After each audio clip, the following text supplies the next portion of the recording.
ஏங்க உங்களுடைய தொண்டர்கள் தானேங்க. அவனை ஏங்க ஒரு 4 மணிக்கு மேலே கூட்டம் போட்டு நடத்த மாட்டேங்கிறீங்க? நான் கேட்குறேன், ஒவ்வொரு தடவையும் கேட்குறேன். அதுனாங்க 10:30 மணி 11 உச்சி வெயிலில் வர்றீங்க. இவர் சொன்ன மாதிரி 11:30க்கெலாம் வரல. அதில் இன்னொன்று என்ன சொல்கிறாருன்னா, களத்தில் யார் நிற்கிறாங்களோ அவங்க கூட தான் நாங்கள் போட்டிக்கு வருவோம், அவங்க களத்தில் இல்லாதவங்களை பற்றி எங்களுக்கு கவலை இல்லை. புஷி ஆனந்த் இவர்களுக்கு எல்லாத்தையும் அடித்து காலி பண்ணுற அளவுக்கு பெரிய ஆள். அவர் தனியாக, அவர்கிட்ட தான் மாவட்டமே எல்லாமே இருக்குது. அப்போ புஷி தான் எல்லாமே அப்படின்றது இவர்களுக்கு தெரியாமல் தான் இப்போ வரைக்கும் ஒரு கூட்டாக இருக்கிறாங்க. புஷி ஒரு நாள் கிட்டத்தட்ட முடிச்சு விட்ருவார். இங்கே அது மேட்ரு வரல. அவர் முதல்ல இப்படி வந்துட்டு தான் வந்தார். வீட்டுக்கு ஒரு பைக்கு, காரு, லட்சியம். ஒரு நிறுவனம் எங்கே ஃபெயிலியர் ஆகும்னா, தலைமையில் இருக்கிறவங்களுக்கு நடுவில் யாராவது இருந்து இவங்க 2 பேர் மட்டும் தான் இன்ட்ராக்டு, இதை தாண்டி வேறு எங்கேயுமே வரலன்னா அந்த நிறுவனம் சீக்கிரம் போயிடும். நீங்கள் பூட்டி உக்காந்துக்கிட்டிங்கன்னா யார் சொல்கிறாங்களோ அதை மட்டும் தான் கேட்பீங்க. அப்போ நல்லதும் வராது, கெட்டதும் வராது. கட்சி கண்டமாகும். இன்னை வரைக்கும் விஜய் அந்த நிலையை மாற்றிக்கிறாரா? பை த பீப்புள் நேயர்கள் அனைவருக்கும் வணக்கம். நான் உங்கள் கார்த்திக் ராஜா. இது ஒரு சிறப்பு விவாத நிகழ்ச்சி. இந்த நிகழ்ச்சியில் யார் சிறப்பு விருந்தினர்களாக வந்திருக்காங்க அப்படின்னா, மூத்த பத்திரிகையாளர், ஊடகவியலாளர் திரு முத்தலிப் சார் வந்திருக்கிறாங்க. அவங்க கூட இணைஞ்சு சகோதரர் அருள்மொழிவர்மன் வந்திருக்காரு. அவங்க கூட சந்திப்போம். சார் வணக்கம். வணக்கம். ஒரு லாங் கேப்புக்கு அப்புறம் தொடர்ந்து 30 நிமிஷம் பேசியிருக்கிறாரு தமிழக வெற்றி கழகத்தினுடைய தலைவர் நடிகர் விஜய் அவர்கள். அவர் இந்த மாநாட்டில் பேசினார், முதல் மாநாட்டில். அதுக்கப்புறம் மதுரை மாநாட்டில் கூட கிட்டத்தட்ட 20 நிமிஷம் தான் பேசினார். அதுக்கப்புறம் இன்னைக்கு கிட்டத்தட்ட 30 நிமிஷம் பேசியிருக்கிறாரு. ஒரு பெரிய கூட்டம். இந்த பேச்சையும் அந்த கூட்டத்தையும் எப்படி பார்க்குறீங்க? 30 நிமிஷம் பேசுனதில் மக்கள் நல பிரச்சனைகள் இதை பெருசாக எடுத்து பேசுவார். நம்ம அது முன்னாடியே கூட சில இதெல்லாம் கேட்டுருந்தோம், இந்த மாதிரிலாம் பேசுவாரா பண்ணுவாரான்னு. இல்லை, வழக்கமான ஒரு சவால் விடுவது, மற்றவர்களுக்கு பதில் சொல்கிறது, விமர்சனங்களுக்கு பதில் சொல்கிறது, இந்த மாதிரி போயிட்டார். ஒரு தலைவர் விவாதங்களை உருவாக்கணும். அவர் பேச்சு மூலியமாக புதுசாக விவாதம் உருவாகணும். ஆனால் இவர் விவாதத்துக்கு பதில் சொல்லிகிட்டு இருக்கார். அதுவும் எப்படி சொல்கிறாருன்னா, அந்த சமூக வலைதளங்களில் என்ன ஸ்டைலோ அதே ஸ்டைலில் பதில் சொல்கிறார். எப்படி சொல்கிறீங்க? என்ன மாதிரி? இப்போ நம்ம ஒரு இது பதிவு போடுறோம், இந்த மாதிரினா உடனே கீழே என்ன சொல்லுவாங்கன்னா, நீ கட்சி ஆரம்பிய, கதறு உனக்கு என்னப்பா அப்படி இந்த மாதிரி. உண்மையிலேயே கீழே கதறு ஒரு கமெண்ட் உங்கள் வீடியோ கீழே பார்த்தேன், கதறு போட்டு. ஆமாம், அது அடிக்கடி பாவம். அவங்க என்ன பண்ணுறது, வேறு ஏதாவது பதில் சொல்ல முடியாதுல்ல. நம்ம வைக்கிறது இவர்களை இது நிராகரிக்கிறதோ இல்லாட்டி இவர்களை கேவலப்படுத்துறதோ அவதூறு பண்ணுறதோ நான் பண்ணவே மாட்டேன் என்றைக்குமே. என்ன பண்ணுறோன்னா, இது என்னங்க, இது எதிர்பார்த்தோம் வரல, இது என்ன பண்ணல, இந்த மாதிரி விஷயங்கள் மிஸ் பண்ணுறாருன்னு போட்டாலே, நீ கட்சி ஆரம்பிப்பா, நான் ஏன் உனக்கு பதில் சொல்லணும், கதறு இந்த மாதிரி.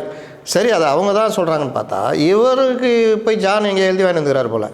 அதுவும் இந்த கதறு பார்ட்டிட்டு தான் நினைக்கிறேன். அவர் உட்காந்துட்டு நான் அப்படி தான் பண்ணுவேன், 10 நிமிஷம் தான் பேசுவேன், உனக்கு என்ன அப்படி தான் பேசுவேன், நான் ஏதாவது சப்ஜெக்ட் தான் பேசுவேன், எனக்கு வர சப்ஜெக்ட் தான் பேசுவேன், உனக்கு என்ன அப்படின்னா எங்களுக்கு வர அளவுக்கு தான் ஓட்டு போடுவோம், ஜனங்க ஓட்டு போட மாட்டாங்களே. இல்லை, அவர் இன்றைக்கி பேசும்போதே அவர் என்ன சொல்கிறாரு அப்படின்னா, நீங்கள் என்னோட பாலிடிக்ஸை தெரிஞ்சுக்கிறீங்கல்ல, அது எனக்கு போதுமானது அப்படின்றார். அப்போது என்னன்னா, இப்போ எதிர் முகாம்லேருந்து வரக்கூடிய வாக்குகளை கவர்றதுக்கான எந்த செயல்பாடுகளையும் அவர் எடுக்கலையா அப்படிங்கிற மாதிரி. வாக்குகளை புரிஞ்சிட்டிங்கல்ல, போதுமானதுன்னா அவங்க மட்டும் போடுவாங்க. நான் தான் திரும்ப சொல்கிறேன்னு, நீங்கள் கட்சி ஆரம்பித்தா உங்களுக்கு ஆட்டோமேட்டிக்காக உங்கள் ரசிகர்கள் ஓட்டு போட போகிறாங்க. நீங்கள் மேடையில் அப்படி இப்படி ஜாலியாக டான்ஸ் ஆட்டு போயிட்டா கூட ஓட்டு போட போகிறாங்க. தலைவன் என்ன மாதிரி யார் நான் பண்ணணும், அவ்வளோதான். ஆனால் மக்கள் பிரச்சனையில் நீங்கள் என்ன போய் பேசுகிறீங்க? இன்றைக்கி பெரிய பிரச்சனையாக தமிழ்நாட்டில் இருக்கிறது குடும்ப வன்முறை, பெண்கள் குழந்தைகளுக்கு எதிரான குற்றங்கள். இதற்கு அடிப்படை காரணமாக இருக்கிறது மது, போதை கலாச்சாரம். இளம் தலைமுறையினர் அதுக்கு ஆட்பட்டு இருக்காங்க. இவர் பாஷையில் சொல்லணும்னா, நண்பா நண்பிகள் இதில் சிக்கியிருக்கிறார்கள். விர்ச்சுவல் வாரியர்ஸ் நண்பிகள் 6 பேர் சேர்ந்து 2 கோட்டர் வாங்கியிருப்பாங்களா?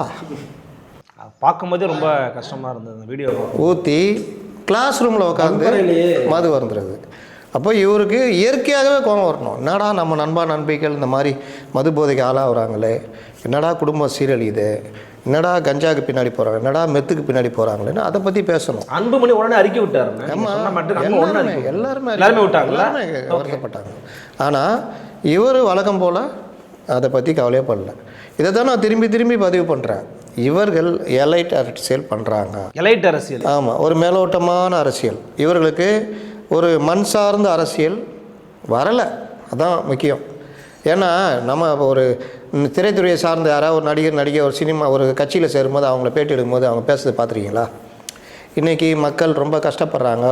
ஒரு கார் நிறுத்துற பார்க்கிங் கூட இடம் இல்லை இன்றைக்கி சென்னை அப்படி இதுன்னு. ஏன்னா அவங்களுக்கு அந்த பிரச்சனை இருந்திருக்கும், கார் பார்க்கிங் பிரச்சனையாக இருந்திருக்கும். நம்மளாம் என்ன சொல்லுவோம், யோ வண்டி ரோட்டில் போக முடியுதா, எங்கெங்கெல்லாம் பள்ளம் இருக்குது, உளுந்து வர்ற மாதிரி இருக்குதுன்னு. அப்போது ரெண்டுக்கும் வித்தியாசம் இருக்குது. ராகுல் காந்தி பண்ணார்ல பீகாரில், அவங்க மண் சார்ந்த இதை கொண்டு போனாங்க. யார்? பிஜேபி கூட்டணி பலம் எல்லாம். இவர் ஓட்சோர்னு சுற்றி இருந்தார். அவனுக்கு எஸ்ஐஆர் தேவையே இல்லை. அந்த லேடிகளுக்கு தேவை நம்மளுக்கு மகளிர் சுய உதவிக்குழு இருக்குது, அரசாங்கம் நம்மளை பார்த்துக்குது, மதுவிலக்கு கொண்டு வந்திருக்குது, 10,000 போட்டிருக்காங்க, இன்னும் 1,90,000 போடுறேன்னு சொல்லியிருக்காங்க. இதெல்லாம் நம்ம தொழிலை விருத்தி செய்யும். அந்த ஓட்சோர்னா எனக்கு எதுக்குப்பா அப்படி போயிடும். இதுதான் எலைட் அரசியலுக்கும் மண் சார்ந்த அரசியலுக்கும் வித்தியாசம். நீங்கள் திமுகவும் சரி அதிமுக எடுத்துங்க, மண் சார்ந்த அரசியல் பேசுவாங்க, வெகுஜன மக்களோட பிரச்சனையை பேசுவாங்க. அதில் இப்போ திமுக ஆளுங்கட்சின்றதுனால அதுலேருந்து விலகி போகுது. ஆனால் இன்றைக்கி எடப்பாடி பழனிசாமி பேசுகிறதெல்லாம் பாருங்கள், அப்படி கனெக்ட் ஆகும், டச் ஆகும் ஒவ்வொரு மாவட்டத்தை. இன்னொன்று சொல்கிறேன், இவர் ஒரு தலைவர்னால் இவர் அன்றைக்கி காலையில் 2 நாளைக்கு முன்னாடி இல்லை 1 நாளைக்கு முன்னாடியே வந்துடணும். அந்த இப்போ ஈரோடு மாவட்ட நெசவாளர்கள், சாயப்பட்டறை பிரச்சனை பாதிக்கப்படுறவங்க, அந்த பகுதி மக்கள், அருந்ததியர் அங்கே கிட்டத்தட்ட அதிக அளவில் இருக்காங்க தெலுங்கு. அப்போது இந்த மாதிரி அவரவர்கள் பிரச்சனையை கொஞ்சம் அவங்கள்ட்ட கேட்டுட்டா, நீங்கள் யார் சொல்கிறதுக்கு இல்லை, அந்த கேட்டதை உள்வாங்கினாலே நம்மளுக்கு ஒரு கோவம் நிறைய பேச வரும். அதாவது தன்னெழுச்சியாக இயல்பாக வரும். ஆனால் இவர் அன்றைக்கி காலையில் தான் கிளம்புறாரு, இங்கே வந்து 6 மணிக்கே முண்டி அடிச்சுட்டு டிஃபன் கூட பண்ணாமல் கிடக்குறான். இவர் மல்லமாக கிளம்பி ஃப்ளைட்டு பிடிச்சி வந்து இறங்கி வராருன்னா இது என்ன வகை அரசியல்? சீக்கிரம் வந்துட்டாரு. இப்போ நீங்கள் கம்பேரிட்டிவ்லி மற்ற இதோட கவனிக்கும் போது கிட்டத்தட்ட 11:15 அவர் மேடைக்கு ஏறிட்டாரு, 11:45 பேச ஆரம்பிச்சிட்டாரு, 12:20 அவங்க குளிச்ச டயத்துக்குள்ளார இன்னைக்கு எல்லாமே ஷெட்யூல் பிரகாரம். கரூர் சம்பவம் முன்னாடி வந்துட்டு போகுமா இல்லையா? அதை விட கார்த்தி பிளான் பண்ணி பண்ணாங்க. இல்லைன்னா கரெக்டாக ஒரு பாக்ஸ்லேயும் எவ்வளோ பேர் இருக்கணும், எந்த டைமிங்கில் ஆரம்பிக்கணும், பிளான் பண்ணி தானே பண்ணியிருக்காங்க. அதை நீங்கள் பாராட்டலாம்ல, கொஞ்சம் கூட மனசு வச்சு இல்லையா உங்களுக்கு? பாராட்டம் இல்லையா அப்படின்னு கேட்குறீங்களா? அதாவது போலீஸ் இந்த தடவை ரொம்ப இதாக இருக்காங்க. ஏன்னா கரூர் சம்பவம் வெறுமனே விஜய்க்கு மட்டும் இல்லை, அரசாங்கத்துக்கும் கெட்ட பேர். கரெக்ட். நீங்கள் எங்கேயும் பாலை தூக்கி அங்கே போட்டால் டமால் திருப்பி போட்டுறான், மறுபடியும் தூக்கி போட்டால் மறுபடியும் ஸ்பீடாக திருப்பி போட்டுறான். அதனால் பாலை யாரை வச்சுக்கிறதுன்னு பிரச்சனை. அதனால் அவர் வேறு சொல்லிட்டு வந்துட்டார்ல, ரங்கசாமியை பார்த்து கற்றுக்கொள்ளுங்கள் அப்படி இப்படின்னு. அதனால் நாங்கள் கற்றுக்குறோம் ராசா அப்படின்ட்டு இப்படி தான் பண்ணணுன்ட்டு. இன்னொன்று அண்ணனுக்கும் கூட்டம் இது, ஈரோடில் வரலாறு திரும்ப போகிறதுன்னு வேறு என்னென்னவோ சொல்லி வச்சிருக்காரு. செங்கோட்டையன் ஐயா சேர்ந்த பிறகு நடக்கிற முதல் கூட்டம் அதை தான் சொல்கிறேன். அப்போ அவர் அதில் ரொம்ப உஷாராக இன்றைக்கெல்லாம் கோவப்பட்டிருக்காரு. ஒரு இடத்துல டீம் லீடரே காணுமா, எங்கப்பா டீம் லீடரு ஆய்வுலாம் சத்தம் போட்டிருக்காரு. அதனால் நீங்கள் அதுலேயும் பார்த்தீங்கன்னா ஏதோ ஒரு வகையில் ஏடிஎம்கேவுடைய டாமினேஷன் அங்கே இருக்குதுன்னு அர்த்தம். எப்படி சொல்கிறீங்க? செங்கோட்டையன் பல கூட்டங்களை நடத்தி திறமை வாய்ந்தவர். அப்போ அவருக்கு இந்த கூட்டத்தை எப்படி சிஸ்டமேட்டிக்காக கொண்டு போகணும். இந்த இடத்துல நான் இடைமறிக்கணும்னு நினைக்கிறேன். ஏடிஎம்கே செங்கோட்டையன் அவர்களோட தலையீடு இருக்குது அப்படின்றத விட, இந்த அதாவது அதிமுகவுடைய பாதிப்பு அதில் இருக்குங்கிறத விட எனக்கு என்னவா தோணுது அப்படின்னா, செங்கோட்டையன் அவர்களுக்கே தாவேக்காவுடைய பாதிப்பு இருக்கும்னு. ஏன்னா வரலாற்றிலேயே முதல் முறையாக செங்கோட்டையன் அவர்கள் வந்து எம்ஜிஆர் அவர்களுக்கு, இப்போ மேடம் ஜெயலலிதா மேடம் அவங்களுக்குலாம் வந்து ரூட் மேப் போட்டு கொடுத்தவர். ஆனால் அவர் வந்து செய்தியாளர்கிட்ட அறிவிக்கிறாரு, அங்கே ஒரு போஸ்ட் இருக்குது, அதில் வந்து யாரும் வந்து ஏறிடக்கூடாதுங்கிறதுக்காக நாங்கள் முள்வேலிகள் வந்து சுற்றுறோம் அப்படின்னு வந்து இவர் அறிவிக்கிறாரு. அந்த தாக்கம் தாவேக்காவனுடைய தாக்கம் தான் இங்கே இருக்கிற மாதிரி தெரியுது, இவங்களோட தாக்கம் இருக்கிற மாதிரி எனக்கு. முள்வேலி அறிவிக்கிறான்னு கிண்டல் பண்ணீங்களே, நீ தம்பி மேலே ஏறிட்டானா?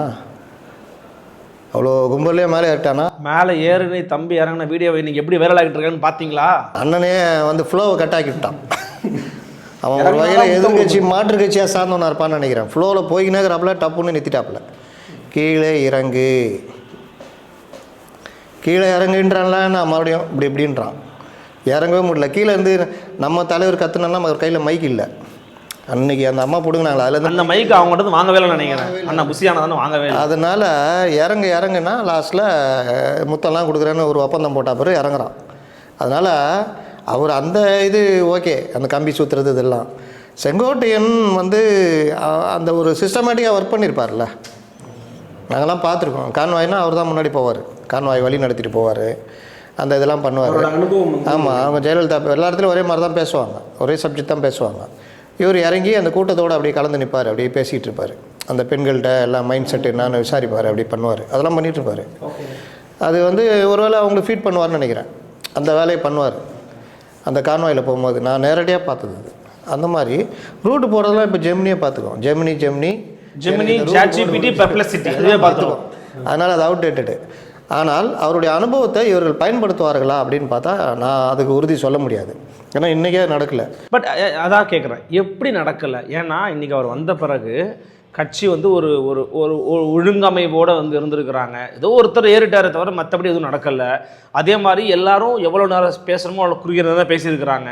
கரெக்டாக பிளான் பண்ணி முடிச்சிருக்கிறாங்க. எல்லாருக்கும் தண்ணி பாட்டில் கொடுத்துருக்குறாங்க. கரெக்டாக போயிருக்குது. ஏங்க உங்களுடைய தொண்டர்கள் தானேங்க. அவனை ஏங்க ஒரு 4 மணிக்கு மேலே கூட்டம் போட்டு நடத்த மாட்டேங்கிறீங்க? நான் கேட்குறேன், ஒவ்வொரு தடவையும் கேட்குறேன். அதுனாங்க 10:30 மணி 11 உச்சி வெயிலில் வர்றீங்க. இவர் சொன்ன மாதிரி 11:30க்கெலாம் வரல. அவர் வந்துட்டார் அந்த டைமு.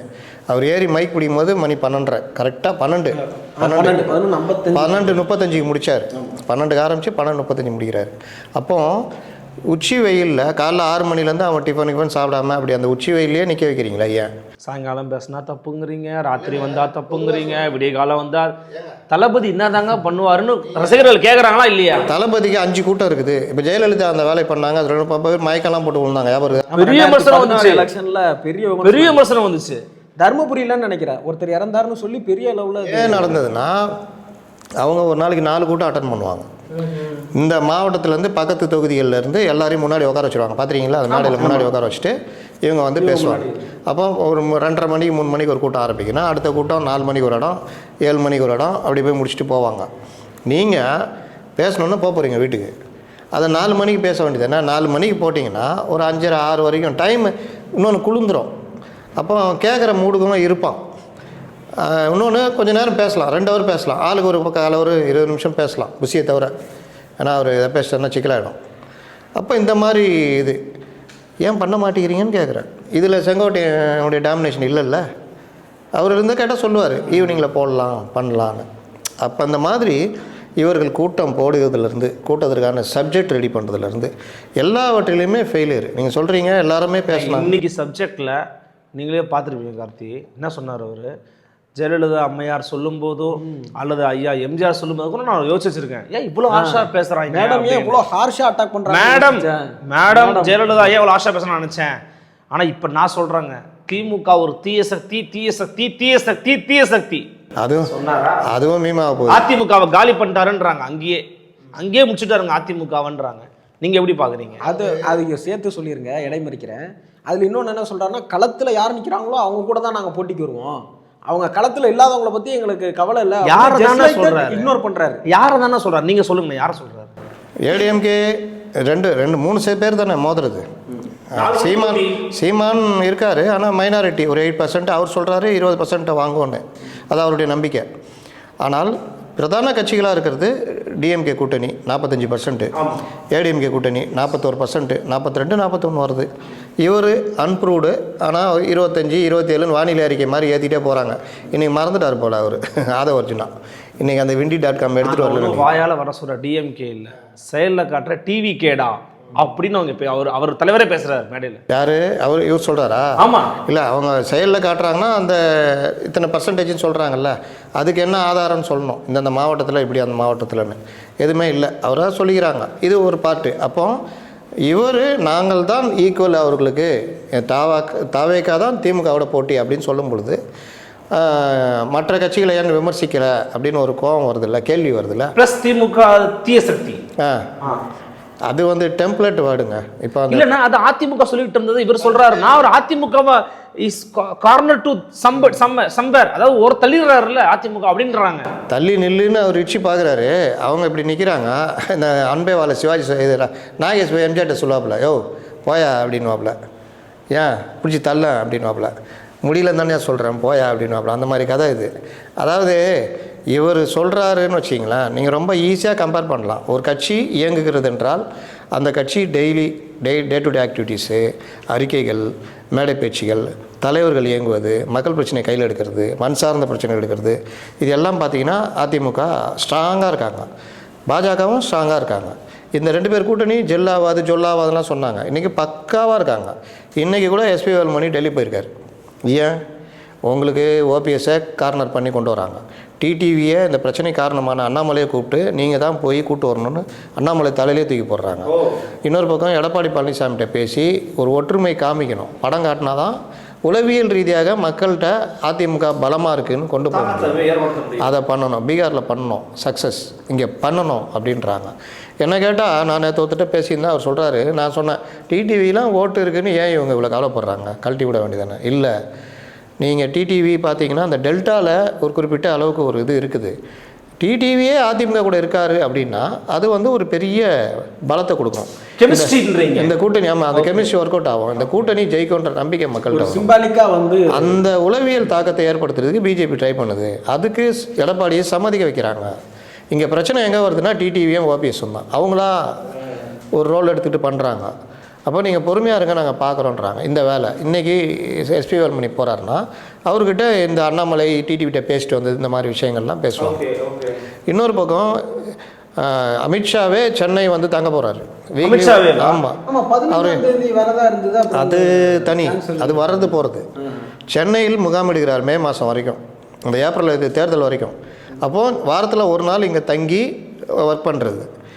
பியூஷ் கோயலை இவர் எடப்பாடிகிட்ட பேசி தான் போடுறாங்க. பியூஷ் கோயல் அந்த 2 பேர் போடுறாங்க. நிர்மலா சீதாராமனுக்கு மறைமுகமாக ஒரு பொறுப்பு கொடுத்துருக்காங்க.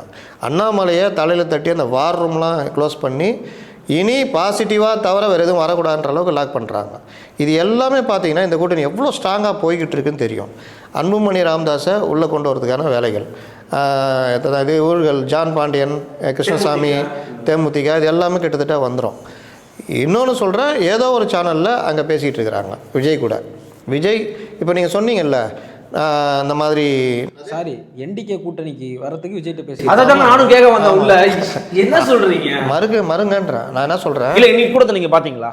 இன்னைக்கு கூட நீங்கள் பார்த்தீங்கல்ல? பார்த்தேன். ஃபுல்லாக கேட்டீங்கல்ல? அவர் என்ன சொன்னார்? எஜுகேட் பண்ணுறாரு.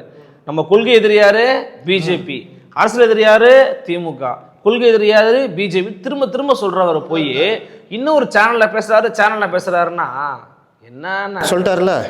நாளைக்கு இப்போ இவ்வளோ சொல்கிறவர் என்டிஏவுடன் கூட்டணி இல்லை, எங்கள் கொள்கை எதிரியை நாங்கள் எப்படி அரசியல் எதிரியை வீழ்த்தணும்னு நினைக்கிறோமோ ஒரு சேர கொள்கை எதிரியும் நாங்கள் எதிர்க்கிறோம், எங்களை பாஜக பி டீம் அதெல்லாம் சொல்லிகிட்டு இருக்கிறாங்க. ஏன் மற்ற விமர்சனத்தெலாம் பதில் சொல்கிறீங்களா? 10 நிமிஷம் பேசுகிறேன்ற, அரசியல் பேசலன்ற அதெல்லாம் பதில் சொல்கிறீங்களா? ஏப்பா என்ன இப்படி சொல்கிறல்ல, நான் தனி இன்னை வரைக்கும் என் தலைமையில் யார் வராங்களோ ஓகே, என்டிஏ கூட கூட்டணி கிடையாதுங்க, கிடையவே கிடையாது சொல்ல வேண்டியதானே. நீங்கள் தான் தைரியமான ஆள் தானே. இந்த துப்பாக்கி படத்தில் கிளைமேக்ஸ் ஒரு வசனம் வரும், என்னது சஸ்பென்ஸ்லேயே இருங்கப்பா அப்படின்னு. அது மாதிரி ஒரு மக்களை பார்க்குறவரோ இருக்கட்டும். நான் என்ன சொல்கிறேன், இப்போது நான் சொல்கிறேன், அவர் டைலமாலாம் இருக்காது தான் சொல்கிறேன். ஆமாம், பேசிக்கிட்டும் இருக்கார், தனியாக நிற்கணும்னு இருக்கார். அது 2 மைண்ட் செட்டில் அவர் இருக்கார். ஆனால் கரூர் சம்பவம் நடந்த அந்த அடுத்த 1 மாதம் இருக்குல்ல, அப்போ தீவிரமாக அவர் அங்கே பேசியிருந்தார். எங்கெங்கே பேசினார் கூட என்னால் சொல்ல முடியும். அப்போ தீவிரமாக பேசியிருந்தார். எல்லாம் நல்லா போச்சு. சிபிஐ விசாரணை வந்தோடனே மறுபடியும் ஒரு டைலமாவில் இருக்கார். இப்போ 234 தொகுதிக்கும் இது வேட்பாளர் போடணும், அதெல்லாம் வந்து ப்ராக்டிக்கலாக பிரச்சனை வரும். ஒரு மாலை போடுறதுக்கே பிரச்சனை வருது. என்னடா ஏய் மாவட்ட செயலர் வாடை போடான்றா, என்ன டா போட்டால் ஒன்றையும் டா போடுவேன். அங்கே பொதுச் செயலாளர் எதிர்லிங்க. இதுதான் பிரச்சனை. சின்ன சின்ன சண்டைகளில் பெரிய அளவில் ஈகோவில் கிளாஷ் ஆகிட்டு இருக்குது. புஷி ஆனந்துக்கு எதிராக ஒரு டீமே தனியாக ஒர்க் பண்ணுது கட்சிக்குள்ளே. புஷி ஆனந்த் இவர்களுக்கு எல்லாத்தையும் அடித்து காலி பண்ணுற அளவுக்கு பெரிய ஆள்.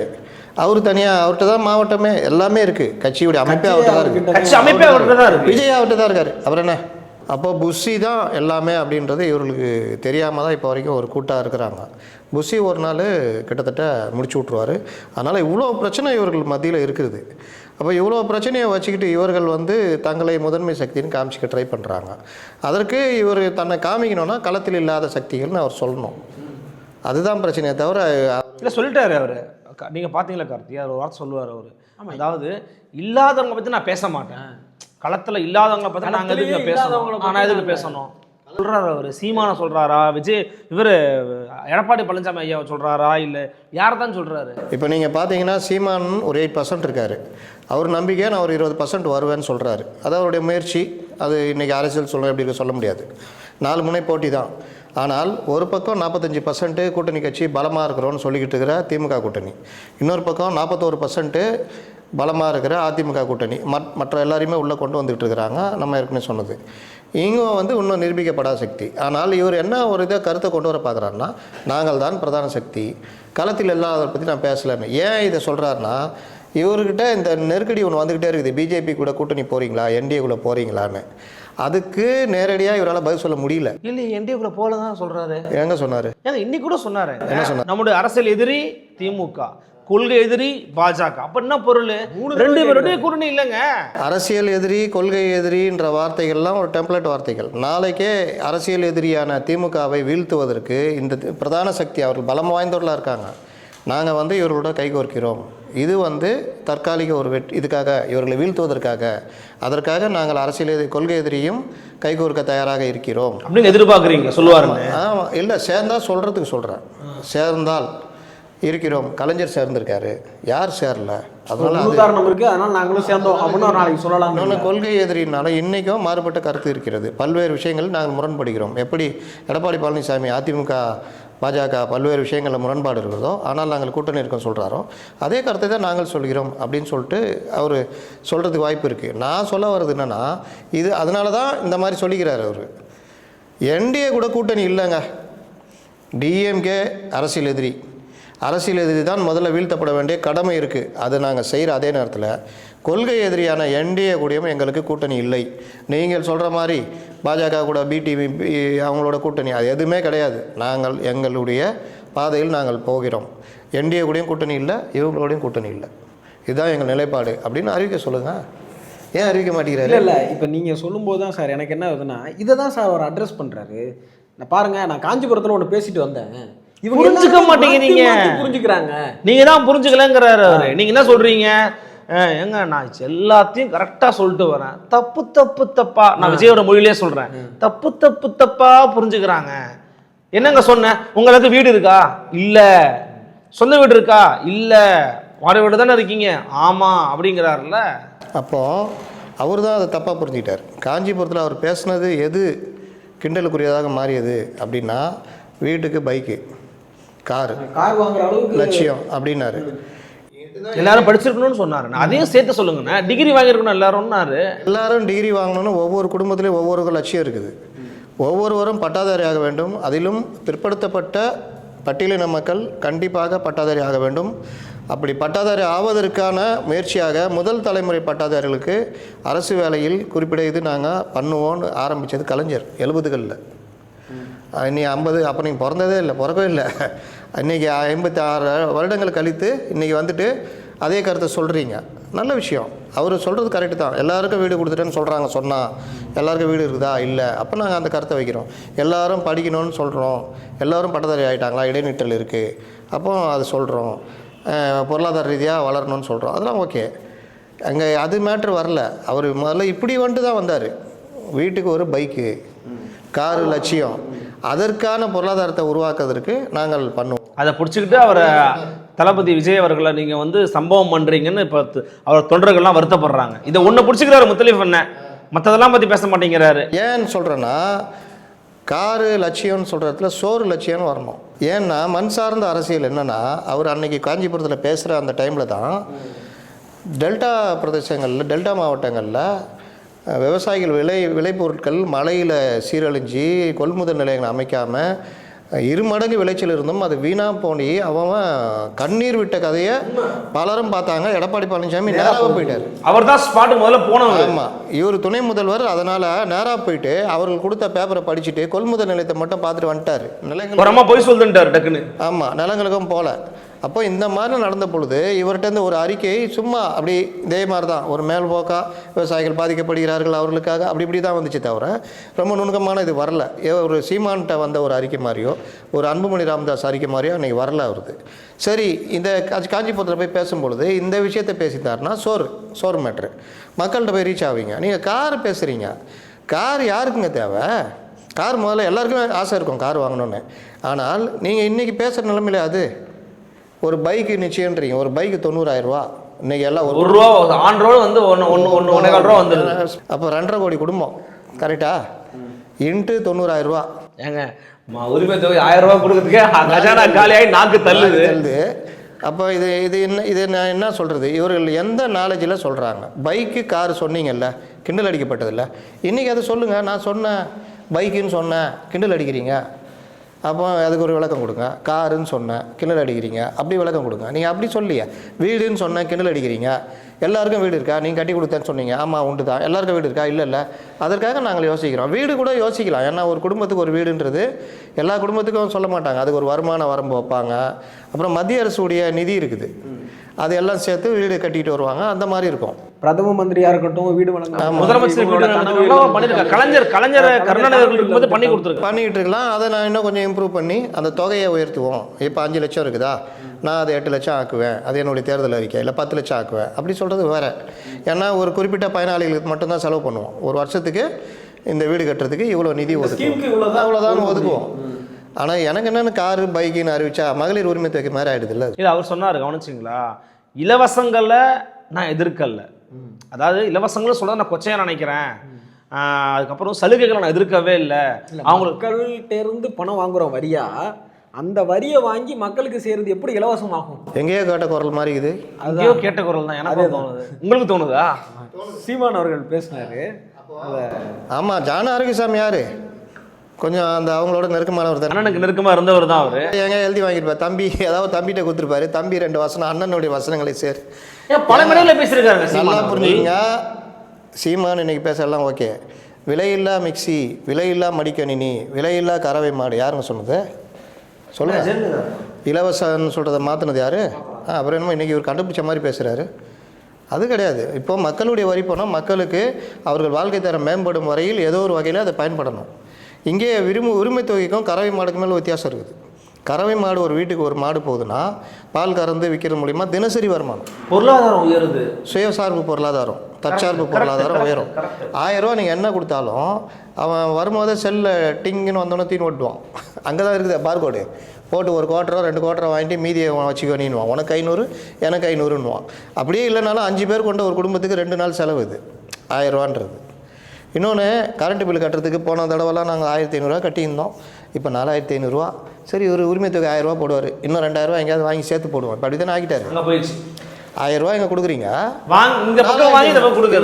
அப்படி பிடுங்குறீங்க. சேலை கொடுத்துட்டு பிடிங்கி கொடுத்துட்டு இருப்பாங்க. அந்த மாதிரி இன்னொரு பக்கம் வீட்டுக்காரு ஒரு நாளைக்கு 400 ரூபா குடிச்சாருன்னா மாதம் 12,000 ரூபா கொடுத்துட்றாரு. அதுதானுங்க கல் கடை திறக்க சொல்கிறது. நீங்கள் பனைப்பொருட்கள் வந்தால் ஒரு பக்கம் அது, இன்னொரு பக்கம் கல் கடை திறந்தீங்கன்னா 400 ரூபா குடிக்கிறதுல 100 ரூபா குடிப்பான். நீங்கள் சொன்ன மாதிரி தேஜஸ்வி யாதவ் கூட சொன்னார் நினைக்கிறேன். ஏங்க அவர் இல்லாத இடத்துல கொண்டு வர்றாரு, அது தப்பு. அது அங்கே மதுவிலக்கு இருக்குது, அங்கே போய் கல் கடை திறப்பாங்கன்னா அது எலைட்டு. அந்த ஜனங்க இப்போ தான் ஐயோ எப்போ நீங்கள் மண் சார்னு சொல்கிறதுனால சொல்கிறேன். அது ஓகேங்க. நீங்கள் அங்கே இப்போ தான் ஜனங்க தப்பிச்சு எப்போ நம்ம வீட்டுக்காரன் ஒன்றும் இல்லாமல் ரீச்சார்ஜ் இல்லாமல் பாதி பேர் வெளிமாநிலத்துக்கு போயிருக்கான், இருக்கிறான் ஏதோ இதுன்னு துப்பாக்கி கலாச்சாரத்தை ஒழிச்சிட்டாரு. அங்கே தேர்தல்னால் பூத் கேப்சர் இருக்கும், ஒழிச்சிட்டாரு. சட்டம் ஒழுங்கு அங்கே நல்லா இருக்குது. அந்த அவ்வளோ தூரம் நம்ம உட்காந்து நீங்கள் திட்டிகிட்டு இருக்கிறோங்க உட்காந்துக்கிட்டு பீகாரி அது இதுன்னு. அவங்க இன்னும் அடுத்த 10 வருஷத்தில் தொழிற்சாலைகள் இந்த மாதிரி அங்கே கொண்டு வந்தாங்கன்னா அவங்க இங்கே வர்றவங்க கூட வேலைக்கு வரமாட்டான். அப்புறம் போதையில் இருந்தால் தூக்கிட்டு போய் நாற்று நட வைக்கணும். நீ அதில் 2 தடவை அந்த தண்ணியில் முக்கிய எடுத்தால் போதை தெளிஞ்சிடும். அப்புறம் நடு 500 ரூபா குடிப்பியா, 12 மணிக்கு கடையை சாத்திடுவான்னுவான். கடைனா சாப்பாடு போயிடுவான். இந்த மாதிரி அப்போ இந்த மாதிரி பிரச்சனை இல்லை. நீங்கள் 400 ரூபா குடிக்கிறான், அந்த காசும் உங்களுக்கு போகுது. உங்களுக்கு அது ஒரு குடும்பத்துடைய காசு. கரெக்டாக?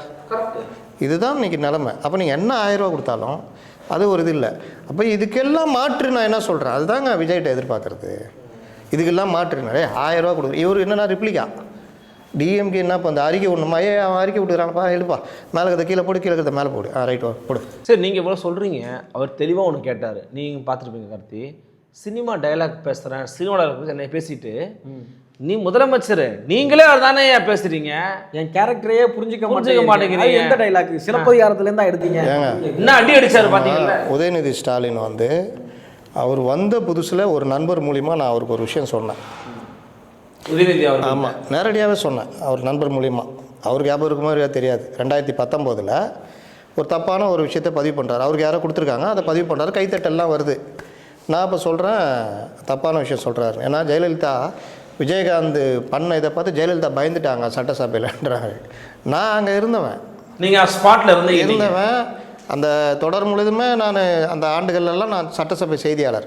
அப்போ ஜெயலலிதா இருந்தால் சட்டசபை எப்படி இருக்கும்? ஜெயலலிதா காலைல வந்துடுவாங்க, கரெக்டாக வந்துடுவாங்க. எங்கள் இவரு அந்த அரை மணி நேரம் எப்படி டைம் இது பண்ணுவார், அப்படியே மேலே பார்ப்பார், கீழே பார்ப்பார், ஒரு மாதிரின்ட்டு பண்ருட்டிகிட்ட சொல்லிட்டு போயிடுவார், நீ பார்த்துக்கோ நான் கிளம்புறேன்ட்டு போயிடுவார், உட்கார மாட்டார். இப்படி தான் அவர் இருந்தது. ஜெயலலிதாவும் இருக்கிற வரைக்கும் சபை அப்படியே பின் ட்ராப் சைலண்ட்டில் இருக்கும். அவங்க இப்படி எழுந்திரிச்சிட்டா டீச்சர் போனோன்னு கிளாஸ் இதாகுங்க, கையா முய்யா அந்த மாதிரி ஆகும். ஸ்டாலின் இங்கேருந்து போய் நம்ம இவர் ஜெயக்குமார்கிட்ட சபாநாயகர் அவர் அப்படி கையை வச்சு பேசிகிட்டு இருப்பார். க்ளோஸ்லாம் பார்க்கலாம். இவங்க அவங்கள்ட்ட கிட்ட அடிப்பாங்க எல்லாம். அதனால தான் அவங்க லைவ் டெலிகாஸ்ட் பண்ணுறது இல்லையா? ஆச்சா, இந்த கூத்துலாம் நடக்கும். அது ஒரு இணக்கமான ஒரு நல்ல விஷயம் தான், நல்ல விஷயம் தான். அவங்களும் அதை கண்டுக்க மாட்டாங்க, ஏன்னா அவங்க பார்த்துருக்கலாம். ஜெயலலிதா மட்டும் பேச மாட்டாங்க, ஜெயலலிதா மட்டும் பேச மாட்டாங்க, யாரும் பேச மாட்டாங்க. எல்லாம் அந்த ஸ்கூல் டீச்சர் மாதிரி எல்லாம் கம்முன்னு இருப்பாங்க, எச்சமொழிங்கன்னு கம்முன்னு இருப்பாங்க. பேசுகிறவங்க பேசுவாங்க, அப்படி பார்ப்பாங்க, இது பண்ணுவாங்க, இப்படியே தான் போகும். அப்போ இது வந்து தப்பான தகவல். விஜயகாந்த் ஜெயலலிதா பார்த்து விஜயகாந்தை பார்த்து பயந்தாங்கன்னு நான் இப்போ சொன்னேன். நீங்கள் கலைஞருடைய பேரன், அப்போ தானே வராரு. நீங்கள் கலைஞருடைய ஷார்ப்னஸ் உங்கள்கிட்ட இருக்குதுன்னு சொல்கிறாங்க எல்லாரும். நீங்கள் பேசுகிறத முன்னாடி இருக்க 10 பேர் கைத்தட்டலாம், ஆனால் அது இல்லை. நீங்கள் என்ன பேச போகிறீங்கன்னு இந்த உலகமே உற்று நோக்கிக்கிட்டு இருக்குது. பத்திரிகையாளர் பார்க்குறாங்க, அரசியல்வாதிகள் பார்க்குறாங்க, அங்கே இருந்து அந்த அமைச்சர்கள் எம்எல்ஏக்கள் எல்லாம் அந்த இதில் இருந்தவங்க பார்க்குறாங்க, ஐஏஎஸ் ஐபிஎஸ் எல்லாம் பார்க்குறாங்க. அப்போ உங்கள் பேச்சில் வந்து அந்த ஒரு இது இருக்கணும் சார், ஸ்டாண்டர்டு மெயின்டைன் பண்ணணும், அது பண்ணால் நல்லாயிருக்கும். அப்படியா, அடுத்த இதில் பாருங்கன்னாரு. அடுத்த கூட்டம் பேசிவிட்டு அவருக்கு ஃபோன் வந்துச்சு, நான் கரெக்டாக பேசியிருக்கேன், நான் கரெக்டாக இருக்கேன், சூப்பராக இருக்கேன். அதுக்கு போக போகன்னா அதற்கேற்ற ஆட்கள் வரல, வேறு ஆட்கள் வந்திருப்பாங்க போல். பேச்சு எப்படி போயிடுச்சுன்னா மாறிடுச்சு, ஊர்ந்து போய் தவழ்ந்து போய் மாறிடுச்சு. இன்றைக்கும் அவருடைய துணை முதல்வருடைய பேச்சை A to Z அன்னையிலேருந்து இன்னை வரைக்கும் பேசுனா 90% ஊர்ந்து போய் தவழ்ந்து போயின்னு பேசியிருப்பார். அப்பா வயசுள்ள எடப்பாடி பழனிசாமி இப்படி பேசியிருப்பார்.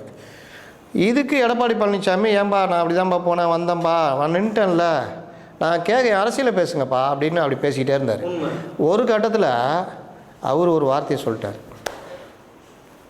அப்போ நானே ஒரு பேட்டியில் பேசும்போது சொன்னேன், கடைசியில் அவரையும் சொல்ல வச்சிட்டிங்களடா. அதாவது தரம் தாழ்ந்த விமர்சனத்துக்கு அவரும் தரம் தாழ்ந்து இறங்கிட்டார். இது அவருடைய தரத்துக்கு நல்லா இருக்குமான்னு. ஆனால் அவர் ஒரே தடவை தான் சொன்னார், அப்புறமா எந்த மீட்டிங்கில் சொல்லலை.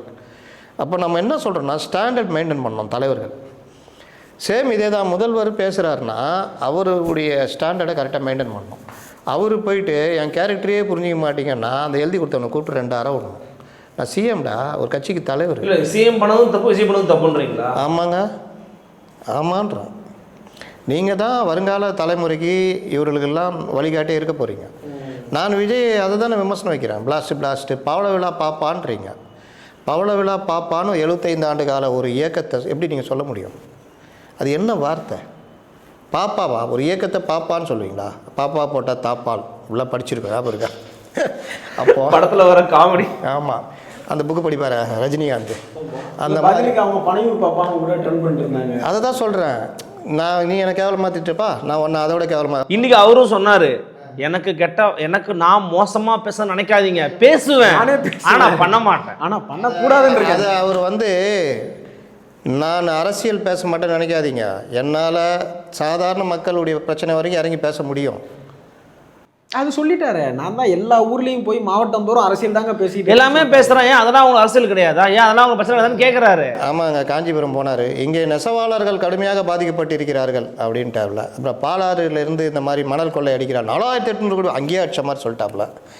அதுவே ஒரு டெக்னிக், ஒரு பெரிய ஃப்ராக்சுவல் எரர்லாம் ஒரு பெரிய விஷயமா பேசுறாங்க. ஒரு பாலாறில் 4800 கோடி ரூபாய்க்கு மணல் அள்ளினாங்கன்னு சொல்கிறது ஃபேக்சுவல் எரரா? என்னங்க அங்கே போய் பாண்டிச்சேரியில் போய் இப்போதாங்க வந்திருக்காரு, இல்லாத மாநிலம்னு சொல்கிறது ஃபேக்சுவல். இப்போதாங்க வந்திருக்காரு, எப்போங்க 2.5 வருஷம் ஆகுதுங்க வந்து.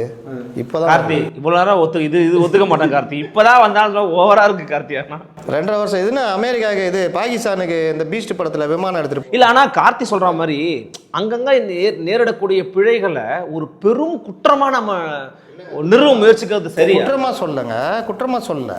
அப்படி சொல்லணும்னா 100 விஷயம் சொல்லலாம், அதை சொல்லலை. நீங்கள் ஒரு கட்சியுடைய தலைவர், வருங்கால முதல்வர், அப்படி தானே நீங்கள் நினச்சிட்டு இருக்கிறீங்க. இல்லை, முதல்வர் ஸ்டைல்லே அவர் பேசுகிறாரு, என் கேரக்டரையே நீங்கள் புரிஞ்சுக்கலையே அப்படி பேசுகிறாரு. நான் சொல்கிறேன், அது எல்லாம் இருக்கக்கூடாதுன்றேன். முதல்வர்னா ஒரு நீங்கள் ஜெயலலிதாவையோ கலைஞரையோ எம்ஜிஆரையோ பார்த்துருந்தா அந்த இது தெரிஞ்சிருக்கும். ஒரு பார்வை, அந்த கடைசி பார்வைன்னு ஒன்று எழுதுனல்ல, அதெல்லாம் ஒரு பார்வை தான் உணர்த்தும் அவங்களுக்கு.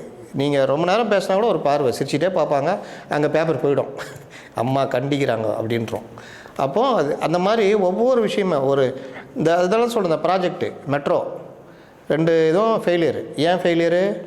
நம்ம தான் ஃபெயிலியரு, நம்ம தான் கொடுக்கணும். சித்திக் ஐஏஎஸ் இருக்கார், அவர் கீழே 30 எக்ஸ்பர்ட்ஸ் இருக்காங்க. இவங்க வந்து 2011 அதுக்கப்புறம் சென்சஸ் எடுக்கலை. அப்போ 2025 நம்ம கொடுக்குறோம். அப்போ 2025 2011 இருக்கிற அளவுக்கு என்ன விகிதாச்சாரம் இருக்கும் இப்போது, அதற்கு என்னென்ன டெக்னிக்கல் ஐட்டம்ஸு, ஒன்று தேர்தலில் ஓட்டு போட்ட வாக்காளர் எண்ணிக்கை, இன்னொன்று பிறப்பு இறப்பு, இது இன்னொன்று வாகன பெருக்கம், இந்த மாதிரி விஷயங்கள்லாம் பார்க்கும் பொழுது இன்றைக்கு 40 லட்சம் மக்கள் தொகை இருக்கிறது.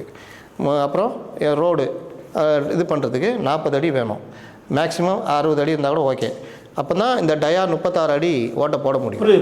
அப்போது 40 அடிக்கு நீங்கள் 15 அடி ரோடும் 20 அடி ரோடும் கொடுத்தா ஏற்றுக்கொள்ள முடியாது, தப்பாக கொடுக்குறீங்க. இப்படி ஒவ்வொரு டெக்னிக்கல் இஷ்யூலையும் அவன் ரிஜெக்ட் பண்ணுறான். இதுக்கு யார் தப்பாக கொடுத்தது? நம்ம. இது கலைஞர் இருந்தாலும் ஜெயலலிதா இருந்திருந்தாலும் ஒரு வழியாக இருப்பாங்க. எப்படி கொடுத்தீங்கன்னு. ஜெயலலிதா இருந்தால் அவங்க பார்வைக்கே வராமல் ஃபைல் போவாது. கலைஞர் இன்னும் ஒரு படி மேலே போய் இது பண்ணுவார். ஆனால் இங்கே என்ன பண்ணுறாங்க? தலைவரை, தமிழகத்தை இந்திய ஒன்றிய அரசு வஞ்சித்து விட்டதுன்னு ஒரு அறிக்கை விடுங்க தலைவர்னு விட்டுறாரு. இந்த ஸ்டாண்டர்டு சொல்கிறேன்ல, அந்த ஸ்டாண்டர்டை மெயின்டைன் பண்ணணும். நீங்கள் யாரும் உங்களை ஏமாற்ற முடியாதுன்ற இதில் நீங்கள் கரெக்டாக இருக்கணும். ஒவ்வொன்றுத்தையும் நான் ரீசெக் பண்ணுவேன். எல்லாவற்றையும் சந்தேகி அப்படின்னார்ல, அது மாதிரி எல்லாவற்றையும் சந்தேகிக்கணும். எல்லாவற்றையும் நான் வந்து பார்த்துக்கிட்டே இருப்பேன். என் கண் பார்வையிலேருந்து எதுவும் தப்ப முடியாது. ஜார்ஜின்னு ஒரு கமிஷனர் இருந்தார் சென்னையில். அவர் யாருக்குமே பிடிக்காது. டிசி லெவலுக்கு மேலே யாரையும் ரூம்குள்ளேயே அலோவ் பண்ண மாட்டார். ஒரு மாதிரி கெத்தாவே இருப்பார். பத்திரிக்கையாளர் ப்ரெஸ் மீட்டாக வைக்க மாட்டேன்றதெல்லாம் பிரச்சனைலாம் பண்ணார். அவரை போய் நாங்கள் பார்த்து ஒரு புகார் கொடுக்கறதுக்கு கமிஷன் ஆஃபீஸ் போர்ட்டிகோவில் எல்லாம் படுத்துக்கிட்டு மறியல் பண்ணோம்.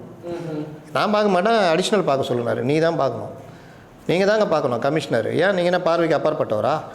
பார்க்க முடியாது. அதுக்கப்புறம் அந்த கமிஷனர்லாம் நீங்கள் போயிட்டு கதவை தட்டிட்டு சார் அப்படின்னா வாங்க உள்ள வாங்க உட்காருங்க அப்படி. ஆனால் இவர் மட்டும் அந்த மாதிரி, இவரை பார்க்குறதுக்கே பத்திரிகையாளர் போராட்டம் நடத்தினாங்க. ஆனால் அவர் நீங்கள் பார்த்தீங்கன்னா அந்த 4 ஜேசி ஜாயின்ட் கமிஷனர் 4 பேரும் இவர் வீட்டுக்கு போயிடுவார். 4 பேருமே அலர்ட்டாக இருப்பாங்க. இவர் நம்மளை கண்காணிச்சிட்டே இருக்கார். அவர் கீழே ஜேசி அலர்ட்னா அவர் கீழே இருக்க டிசிசி அலர்ட்டு, எல்லாருமே ஒரு பதப்பதைப்பில் இருப்பாங்க. இவர் நம்மளை கண்காணிக்கிறாருன்னு. சென்னையில் ஃபஸ்ட்டு இந்த அந்த பேட்ராலில் போலீஸிங் பேட்ரால்னு லைட்டு பிளிக் ஆகும், அது கொண்டு வந்தது அவர் தான். ஏன்னா நீங்கள் போலீஸ் இருக்குதோ இல்லையோ, ஒரு வண்டி ஒரு எஸ்ஐ இல்லை ஒரு எஸ்எஸ்ஐ ஒரு கான்ஸ்டபிள் இல்லாட்டி ஒரு ஆர்ஐ இது நம்ம ஆயுதப்படை காவலர் ஒருத்தர் டிரைவராக இருப்பார். வண்டியை நிறுத்திட்டு நீங்கள் பிளிங்க் பண்ண விட்டிங்கன்னா பயப்படுவான், நம்மளை கண்காணிக்குதுன்னு ஒரு மைண்டில் இதாகும், அந்த ஒரு உளவியல் ரீதியாக. அந்த மாதிரிலாம் கொண்டு வந்தவர். அவர் வீட்டில் தான் இருப்பார். ஆனால் இவர்கள் எல்லாருமே நம்மளை எப்போ லைனில் வருவார், என்ன கேட்பார், என்ன இது பண்ணுவார்னு தெரியாதுன்னு. இந்த மாதிரி ரொம்ப பேர் நான் சொல்ல முடியும். இதுதானே ஒரு தலைமைக்கு அழகு. நம்மளை கண்காணிக்கிறார்கள். ஜெயலலிதாட்ட இருந்ததில்ல. கலைஞர்கிட்ட போயிட்டு ஐயா தென்காசி மாவட்டத்தில் மாவட்ட செயலாளர்கள் இவருக்கும் பிரச்சனையா, யோ ஏதாவது புதுசாக இருந்தால் கொண்டு வாயா. யார்கிட்ட? சாப்பர் சேட் என்கிற மிகப்பெரிய உளவுத்துறை அதிகாரி தென்காசி மாவட்டத்தில் மாதிரி பிரச்சனையாக தான் சார், நோட் போட்டு வேறு ஏதாவது புதுசாக இருந்தால் கொண்டு வானாராம். ஏன்னா மாவட்ட செயலாளருக்கு இதில் இன்னொரு கட்சிக்காரன் சண்முகநாதன் ஃபோன் பண்ணி இவர் காதில் வாங்கினாப்பா சொல்லுப்பா அது மாதிரி பிரச்சனை அப்படியா நான் பார்க்குறேன் நான். இவருக்கு நேற்று சாயந்தரம் வந்துச்சு உளவுத்துறை. அவ்வளோ ஃப்ளெக்சிபிள். ஒரு லீடர் வந்து ஃப்ளெக்சிபிளாகவும் இருக்கணும், ஒரு இதுவாகவும் இருக்கணும், கெத்தாகவும் இருக்கணும். கீழே இருக்கிறவங்க கடைமட்டம் வரைக்கும் இன்டாக்டாக இருக்கணும். நீங்கள் போய் பனையூரில் கதை முட்டை உட்காந்துக்கிட்டோன்னா யாருங்க அவங்கள்ட்ட பேச முடியும்? அவர் தான் சொல்லுவார், தலைவரோட 1 to 1 பேசினேன் நான், தலைவர் வந்து 4லேருந்து உங்களை ஆஃபீஸ்க்கு வரக்கூடாதுன்னு சொல்லிட்டார். நான் இப்போ தலைவர்கிட்ட கேட்க முடியுமா? எம்டி இன்ட்ரெஸ்ட்னு சொல்லுவாங்க தெரியுமா கம்பெனிகளில். நம்ம ஆஃபீஸ்லாம் வேலை செஞ்சுக்கிறோம்ல, நம்மளுக்கு மேலே இருக்கிறவங்க சொல்லுவான் எம்டி இன்ட்ரெஸ்ட். வேறு வழியில் எம்டிகிட்ட போய் ஏங்க அரி வந்து இப்படி சொல்கிறாரு 4லேருந்து ஒன்று வர வேணான்னு சொல்லிட்டாங்கன்னு போய் கேட்க முடியுமா? ஒன்றும் பண்ண முடியாது. எம்டி இன்ட்ரெஸ்ட்டு. அந்த மாதிரி இந்த மாதிரி தான் ஜெயலலிதா அம்மா சொன்னாங்க. அவங்க சொன்னாங்க, சிஎம் சொன்னாங்க. இவர் தலைவருடன் நான் 1 to 1 பேசும்போது தலைவர் சொன்னார், நீங்கள் ஈரோட்லேயே இருக்க சொல்லிட்டாருன்னு செங்கோட்டையன்ட்ட புஷி சொல்கிறாருன்னா, செங்கோட்டையன் டக்கர் அடித்தாலும் விஜயை கான்டாக்ட் பண்ண முடியுமா? முடியாது. அஃப்கோர்ஸ் இன்னைக்கு விஜயோட ஸ்பீச் உங்களுக்கு வந்து திருப்தியா அதிருப்தியா, ஏமாற்றமா மாற்றமா? அவர் 35 நிமிடம் பேசுகிறதுக்கு முயற்சி எடுக்கிறாரு. அவருடைய சார்ந்தவர்கள் சில பாயிண்ட்ஸ் எடுக்கிறாங்க. இப்போ அருண்ராஜி அந்த வெல்லும் பெண்கள்ன்ற இடத்துல சீமா அகர்வாலை மேடை ஏற்றுறீங்க, அவங்க தான் அவங்க தான், அவங்கள ஏன் பண்ண மாட்டாரு. இந்த மாதிரி இவர் ஒரு பாயிண்ட் தொடுறாரு, நம்ம மாதவர்ஜுனா. அந்த மாதிரி இவர் ஒரு வைடாக தமிழக பிரச்சனை நான் முதல்லே போடுறேன், பல பேட்டிகளெல்லாம் சொல்கிறோம், ஃப்ளெக்சிபிள்னு சொல்கிறேன்ல. அதுக்கு அர்த்தம் என்னென்னா, இவரே 10 பேட்டி பார்க்கணும், இவரே 10 பேர் சார் இந்த மாதிரிலாம் வருது விஷயங்கள்னு 10 பேர் சொல்கிறதுக்கு அவர்கிட்ட ரீச் ஆகிற மாதிரி 10 பேர் இருக்கணும். கலைஞர்கிட்ட இருந்ததில்ல, பத்திரிகையாளர்கள்ட்ட பேசுவார், மற்றவங்கள்ட்ட பேசுவார், டீட்டெயில் போகும். ஜெயலலிதா பெருக்குறாங்கள்ல, அவங்கள எல்லாத்தையும் கூப்பிட்டு சாப்பாடு போட்டு உட்காந்து கேட்பாங்களாம், அப்புறம் சொல்லுங்கம்மா என்ன நடக்குது, என்ன சொல்கிறாங்க அப்படின்னு. ஆமாம். எம்ஜிஆர் பேசாத இருக்க மாட்டாங்க. எம்ஜிஆர்கிட்ட யார் வேணால் பேசுவாங்க. நீங்கள் யார்கிட்ட ஃப்ளெக்சிபிளாக இருக்கீங்களோ பல தகவல்கள் உங்கள்கிட்ட வரும். எல்லாருடைய கருத்தை நீங்கள் கேட்கும் பொழுது எது நல்லது கேட்டதுன்னு உங்களுக்கு தெரியும். நிறுவனத்தை நடத்த முடியணும். ஒரு நிறுவனம் எங்கே ஃபெயிலியர் ஆகும்னா, தலைமையில் இருக்கிறவங்களுக்கு நடுவில் யாராவது இருந்து இவங்க 2 பேர் மட்டும் தான் இன்ட்ராக்ட், இதை தாண்டி வேறு எங்கேயுமே வரலைன்னா அந்த நிறுவனம் சீக்கிரம் போயிடும். அப்போ ஒரு நிறுவனமோ ஒரு கட்சியோ இதுவோ ஒருத்தர் சார்ந்து இருக்கக்கூடாது, ஃப்ளெக்சிபிளாக இருக்கணும். அவர் பலர் கருத்தை கேட்கணும், பத்திரிகையாளர்கிட்ட பேசணும், பத்திரிகைகளை படிக்கணும், விமர்சனங்களை எடுக்கணும். இன்றைக்கி அதுவும் எம்ஜிஆர் காலத்தில், ஜெயலலிதா காலத்தில் கூட சமூக வலைதளம் ஓரளவுக்கு வந்துச்சு. எம்ஜிஆர் காலத்தில்லாம் ஒன்றுமே கிடையாது. அப்போ அவங்களாம் நடத்த முடிஞ்சதில்லை. கலைஞரும் சமூக வலைதளம் வரும்போது முதல்ல வந்த தலைவர், அப்டேட் தலைவர் அவர் தான். ஃபேஸ்புக்கில் ஆமாம், ஃபேஸ்புக்கு முதல் அக்கௌண்ட் ஆரம்பித்த அவர் தான். அப்படிப்பட்ட அப்டேட் தலைவர். அப்போது இந்த மாதிரி இருக்கிறதுனால தான் அதுதான் முக்கியம். அப்போ இந்த மாதிரி இருந்தீங்கன்னா உங்கள்கிட்ட தகவல் வந்துக்கிட்டே இருக்கும், நீங்கள் முடிவு எடுக்க முடியும். நீங்கள் பூட்டி உக்காந்துக்கிட்டிங்கன்னா யார் சொல்கிறாங்களோ அதை மட்டும் தான் கேட்பீங்க. அப்போ நல்லதும் வராது, கெட்டதும் வராது, கட்சி கண்டமாகும். இன்னை வரைக்கும் விஜய் அந்த நிலையை மாற்றிக்கிறாரா? நீங்கள் இதுக்கு தான் வந்துட்டீங்க. அப்போது அதற்கேற்ற ஒர்க் என்ன, டே டு டே ஆக்டிவிட்டீஸ் கவனிக்கணும். தமிழ்நாட்டில் என்ன பிரச்சனை இதுன்னு கவனிக்கணும், மத்திய அரசு என்ன பண்ணுதுன்னு கவனிக்கணும். இதில் நம்ம கட்சி என்ன ஸ்டாண்ட் எடுக்கணும்னு முடிவு பண்ணணும். அப்போது அடிக்கடி இந்த கூட்டம் அவர் போட்டுக்கிட்டே இருக்கணும். டிஎம்கே பாருங்கள், தலைவர்கள் உட்காந்து பேசுகிறாங்களா? ஏடிஎம்கில் தலைவர்கள் உட்காந்து பேசுகிறாங்களா? மற்ற கட்சியில் வந்து பேசுகிறாங்களா? ஆலோசனை நடந்துகிட்டே இருக்குதா? ஏன் இங்கே மட்டும் அது இவர் யாருக்குமே இது இல்லாமல் இருக்கார்? இன்னொன்று, மற்றவர்கள் யாராவது ஸ்ட்ராட்டஜிஸ்ட்டை கூப்பிட்டு கூட வச்சுட்டு கேட்டுன்னு இருக்காங்களா? கட்சி எடுத்து விட மாட்டாங்க. ஸ்ட்ராட்டஜிஸ்ட் இருக்கிறதே தெரியாது. 1க்கு 6 ஸ்ட்ராட்டஜிஸ்ட் இருக்காங்க டிஎம்கேல. அதில் ஒரு ஸ்ட்ராட்டஜிஸ்ட்டு சொந்தக்காரே பெண்ணு அவங்க தானே. ஆனால் யாராவது உள்ளே வந்து எதிரையாவது தலையிடுற மாதிரி தெரியுதா? அது மைனூட்டாக இருக்கிறாங்க, இருக்காது. ஏன்னா அதுதான் ஒரு தலைமைக்கு அழகு. நீங்கள் ஸ்ட்ராட்டஜி சொல்கிறத கேட்குறது மோனோபாலியாக போயிட்டீங்கன்னா அந்த இடத்துல ஜனநாயகம் இருக்காது. ஜனநாயகம் எங்கே இல்லையோ அங்கே எதுவுமே முளைக்காது. ரொம்ப சிறப்பான நேர்காணலாக இது அமைஞ்சது. அரங்கத்திற்கு வந்து பல்வேறு கருத்துக்களை 2 பேரும் சொல்லியிருந்தீங்க. மற்றும் ஒரு விவாத நிகழ்ச்சியில் உங்களை மீண்டும் சந்திக்கிறேன். அது வரைக்கும் நன்றி. நன்றி. வணக்கம். நன்றி.